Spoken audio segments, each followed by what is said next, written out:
Oi, gente, tudo bom? Então, olha só, esse vídeo é bem curtinho. A gente está estudando sujeito, agente, paciente e reflexivo. Aqui no primeiro exemplo temos alguém comprou jornal. Alguém é o sujeito, é a pessoa de quem estamos falando. Quem comprou o jornal? Alguém. O verbo que a gente está usando é chamado verbo na voz ativa, porque ele está mostrando a ação que o sujeito realizou. Alguém comprou. Se a gente inverte a posição de quem comprou com o que foi comprado, a gente então vai fazer uma construção na voz passiva. O jornal foi comprado por alguém. Então, ó, jornal passa a ser o sujeito, alguém é o objeto, o que vem depois do verbo. O jornal foi comprado por alguém. Essa construção é chamada voz passiva. E é chamada voz passiva analítica, porque eu uso dois verbos para construir isso daqui. O verbo foi, que é o verbo ser, e o verbo comprar, está no particípio.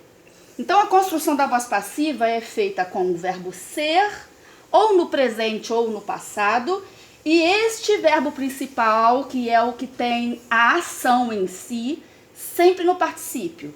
Por que o verbo foi está no passado? Porque comprou está no passado. Se fosse alguém comprar jornal, diríamos o jornal é comprado por alguém. Como comprou está no passado, foi também vai para o passado. Comprou-se jornal.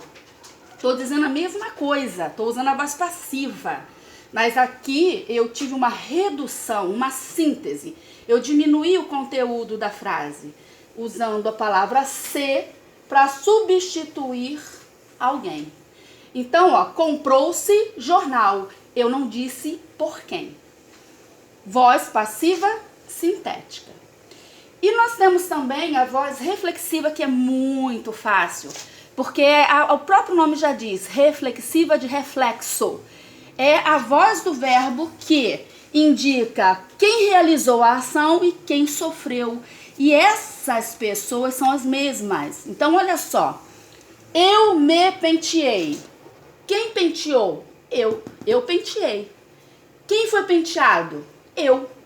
Então, você vê como num espelho tem um reflexo. Sujeito e quem sofreu a ação, o objeto, estão aqui, ó, na mesma posição. Por isso é chamado de sujeito reflexivo. Eu é o sujeito reflexivo. Espero que tenha ajudado vocês. Um beijo!